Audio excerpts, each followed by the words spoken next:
Assalamualaikum, selamat pagi Bu Nusriah. Selamat pagi Bu. Ya, perkenalkan ya Bu, nama saya Anu Fadila. Saya dari SD Negeri 1 Karangjowo. Saya kebetulan menjadi CGP Angkatan 9 Kabupaten Purbalingga. Nah, kedatangan saya ke sini Humus, saya ingin mewawancari Humus selaku Kepala SD Negeri 5 Kematikan ya, untuk memenuhi tugas saya di modul 3.1 yaitu tentang pengambilan keputusan. Bu Mus, mohon maaf sebelumnya sudah berapa tahun menjadi kepala sekolah? Hampir 2 tahun. Hampir 2 tahun. Di SD sini ya? Iya, di SD 5. Iya, baik Bu Mus, ada beberapa pertanyaan yang ingin saya ajukan ya. Untuk yang pertama ya, selama ini bagaimana cara Ibu Mus untuk mengidentifikasi kasus-kasus yang terjadi di SD Negeri 5 Kematikan ini? Kan di sana ada kasus dilema etika ataupun kasus bujukan moral. Tapi mungkin lebih ke ini kasus dilema etika ini. Ya, terima kasih atas pertanyaannya Bu Fadila. Saya jawab mungkin belum bisa memuaskan juga ya, karena saya juga masih baru di kepala sekolah, jadi pengalamannya juga belum banyak. Saya jawab sesuai dengan pengalaman yang sudah saya lakukan selama saya jadi kepala sekolah.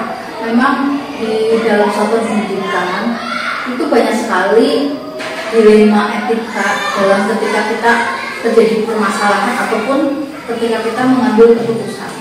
Jadi dilema etika itu, jadi kita mengambil keputusan yang sama-sama benar ya. Nama yang saya ambil adalah etika secara umum.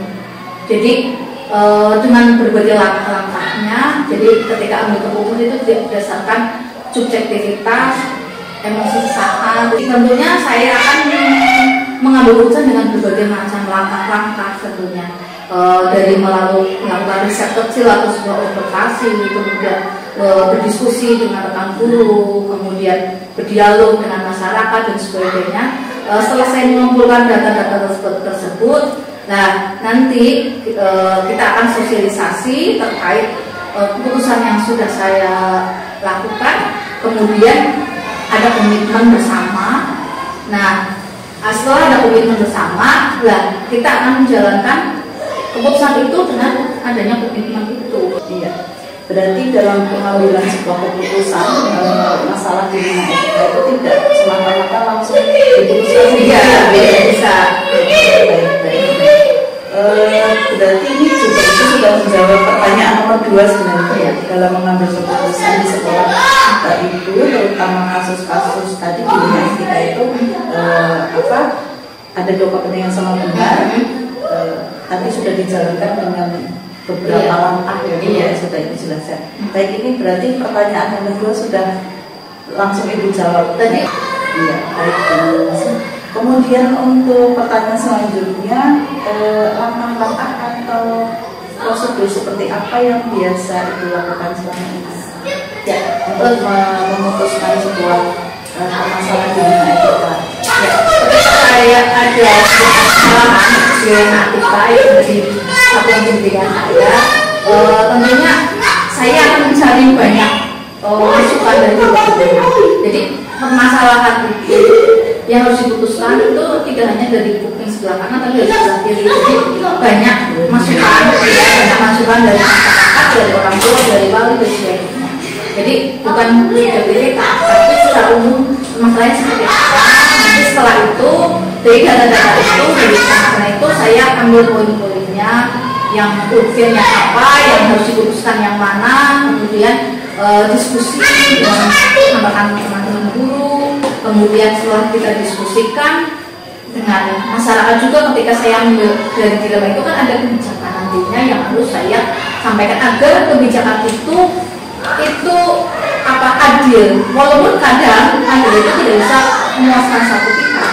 Namun artinya jadi malah justru di sini jadi belajar juga dari jadi kita saling belajar ya, teman guru sekolah juga belajar di situ. Kita jadikan itu sebuah pembelajaran. Baik Ibu, untuk pertanyaan selanjutnya, menurut Bu Sriah, hal-hal apa saja yang Ibu anggap efektif dalam pengambilan keputusan pada kasus-kasus di ranah etika? Efektif ya, efektif, efisien. Jadi ketika kita mau keputusan itu optimal, efektif untuk semua pihak, ya kita memang harus menampung aspirasi banyak orang. Kita harus banyak mendengarkan banyak orang, tidak perlu alergi terhadap masukan ataupun kritik. Nah, ketika kita sudah menampung, melakukan observasi, katakan riset lah, walaupun itu hanya riset kecil, tapi itu bisa menjadi acuan untuk kita mengambil sebuah diskusi, gagasannya apa, kemudian ketika berhadapan dengan rekan-rekan teman-teman guru, kita bisa lakukan diskusi, kemudian refleksi, dan permasalahan dilema etika itu kita luruskan bersama, kemudian kita bongkar, kita cari step by step. Ini step A solusinya seperti ini, step B seperti ini, plan A, plan B seperti ini. Jadi komitmen bersama itu Iya. membangun kesadaran ya. Iya. Supaya hasil keputusan itu ketika dilakukan ya, itu kan tidak menyalahkan satu pihak. Betul. Sudah bisa. Baik Ibu, kemudian selanjutnya kira-kira apa sih tantangan dalam mengambil keputusan pada kasus-kasus di ranah etika ini? Tantangannya dimanapun itu kita bekerja, itu pasti ada yang namanya dilema etika, itu pasti ada. Dan tantangannya di masing-masing sekolah itu banyak. Semua sekolah punya tantangan tersendiri, punya masalah sendiri, dan tergantung karena di sekolah ada kepala sekolah sebagai pemberi kebijakan, dan itu yang tantangannya sangat besar. Terutama kadang-kadang kita punya perasaan merasa tidak enak gitu. Terus kemudian ada takut dalam artian bukan takut mengambil takut dengan siapapun, bukan. Maksud takutnya itu tidak memberikan kenyamanan, tidak memberikan rasa keadilan, nantinya tidak akan dia takut mengecewakan, itu pasti ada. Itu manusiawi sekali. Iya. Baik Ibu, tadi Ibu sudah menyatakan bahwa ada tantangan di sana ya dalam pengambilan keputusan kasus-kasus di ranah etika. Nah, untuk selanjutnya Bu, ketika Ibu menghadapi kasus di ranah etika ini, apakah ada jadwal khusus atau jadwal tertentu dalam menyelesaikan ini, atau langsung diselesaikan di tempat saat itu juga, atau seperti apa Bu? Ketika ada dilema etika, tentunya saya langsung menyelesaikannya. Tapi ketika langsung menyelesaikannya juga tidak terburu-buru juga, kayak gitu. Dalam artian saya perlu masukan dari banyak pihak juga. Kemudian saya melakukan diskusi, melakukan wawancara dengan beberapa orang yang terlibat dalam kasus itu tentunya. Nah, baik Bu, untuk pertanyaan selanjutnya, faktor apa saja yang selama ini mempermudah rumus dalam mengambil keputusan pada kasus di ranah etika ini? faktor yang mempermudah. Kalau menurut saya, ketika saya mempermudah urusan saya tentang terkait dilema etika adalah adanya komunikasi yang baik, kemudian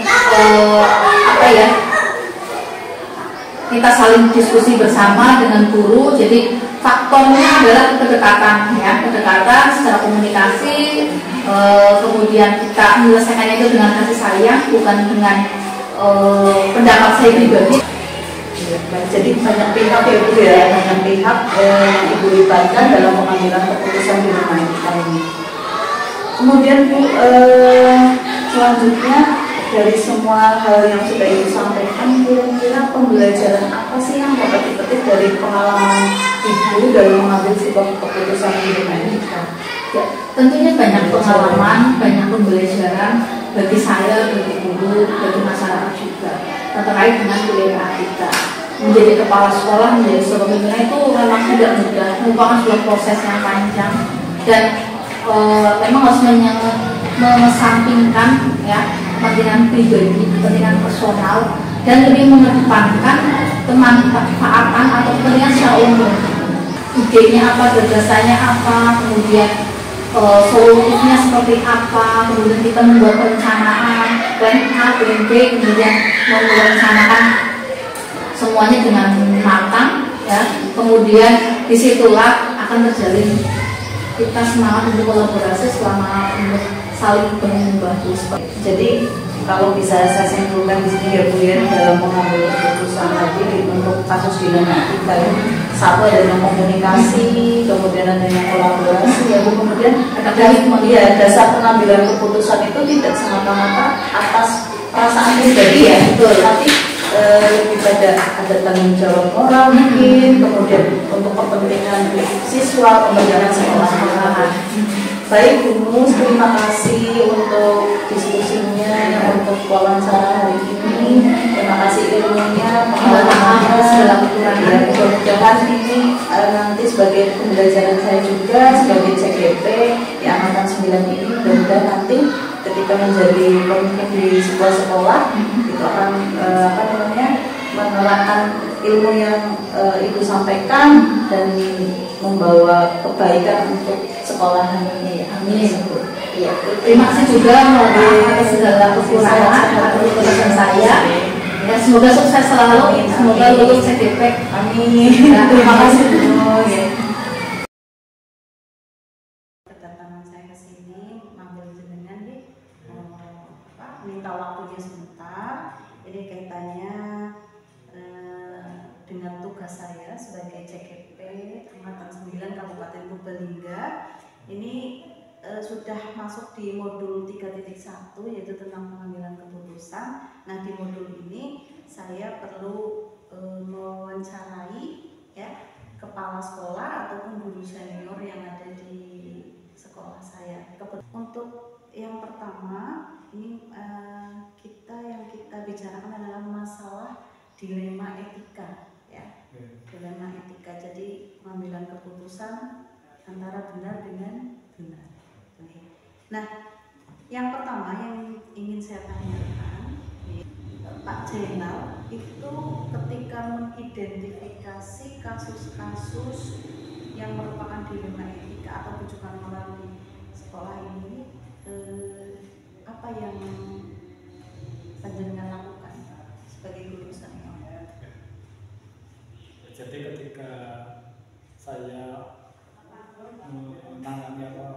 mengalami kasus sebuah kasus yang berhubungan dengan dilema etika, yang pertama yang pasti saya mencari informasi dari misalnya dari orang tua atau masyarakat sekitar.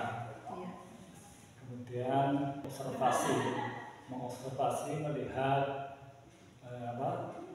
perilaku dan kegiatan anak sehari-hari baik di sekolah maupun di lingkungan masyarakat. Dari situ saya bisa mengidentifikasi masalah-masalah yang dihadapi anak tersebut dari tempat itu. Oke, ya baik. Untuk selanjutnya Pak, bagaimana Pak Zainal ya menjalankan pengambilan keputusan di sekolah ini, terutama untuk kasus-kasus tadi dilema etika yang tadi sama-sama mengandung unsur yang benar. Jadi bagaimana cara menjalankan pengambilan keputusan?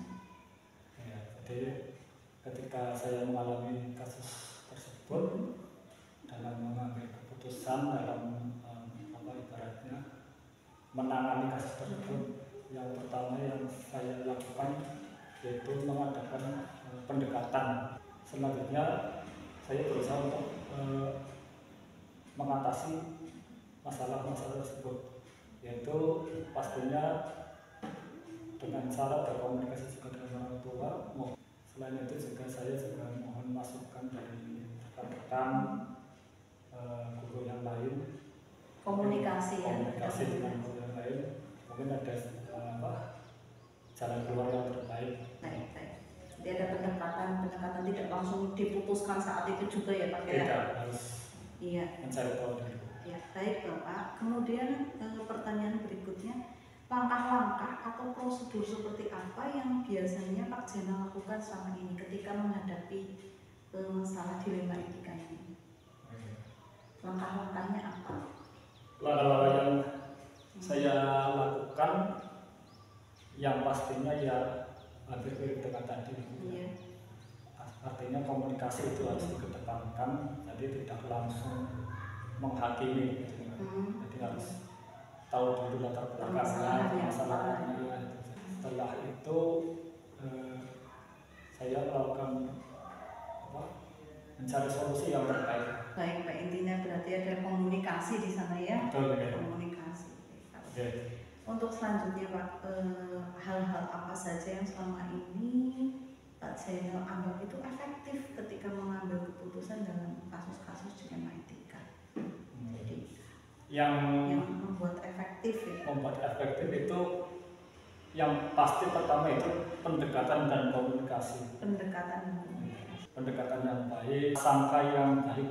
Sebenarnya mengedepankan prasangka, jangan negatif thinking. Ibaratnya positive thinking.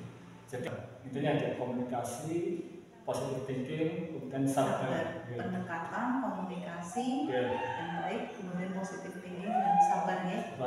Iya, itu poin yang bisa saya tangkap ya. Untuk selanjutnya dalam pengambilan keputusan kasus dilema etika ini, kira-kira tantangan yang Pak Zainal temui itu apa? Tantangannya itu yang pertama pastinya kita ketika menghadapi anak, misalnya yang tadi kasus tadi anak sering terlambat gitu. Tantangannya yang pertama itu kita tantangannya itu dengan ibaratnya keluarganya. Dua hal yang bertentangan. Iya, dua-duanya baik. Satu sisi ibunya mencari nafkah baik, di sisi lain harus mengorbankan pendidikan anak yang sering terlambat sekolah. Padahal sekolah itu kan hak anak yang harus dipenuhi. Itu tantangannya. Jadi kita harus mencari solusi yang terbaik di mana dua-duanya bisa berjalan. Jadi kebutuhan dasar ya, yang namanya mencari penghasilan gitu. Nah, selanjutnya Pak Zainal, ketika panjenengan itu sedang menghadapi dilema etika, apakah langsung hari itu di tempat itu langsung diselesaikan, ataukah panjenengan punya jadwal tertentu gitu, misalnya ini ada masalah berarti seminggu lagi saya selesaikan atau berapa hari lagi itu gitu. Bagaimana? Kalau saya itu melihat kasusnya, kalau kasusnya memang bisa harus diselesaikan hari itu ya kita selesaikan hari itu. Tapi seandainya kita butuh waktu untuk pertimbangan yang lebih matang, kita mungkin butuh penjadwalan yang berusaha. Jadi ketika menghadapi kasus dilema etika itu waktunya tidak harus sekarang gitu ya, tapi melihat kasusnya jika bisa diselesaikan mungkin hari itu, bisa hari itu, jika perlu ada yang dikomunikasikan dengan teman, mungkin dengan kepala sekolah mungkin ya. Iya. Baik Pak, kemudian pertanyaan selanjutnya, adakah seseorang ya atau faktor-faktor yang selama ini mempermudah Pak Zainal dalam mengambil keputusan? Adakah seseorang yang mungkin berpengaruh pada keputusan Pak Zainal? Yang pasti ada ada orang yang sangat berpengaruh terhadap keputusan orang itu ya pastinya dari faktor keluarga saya. Saya mempertimbangkan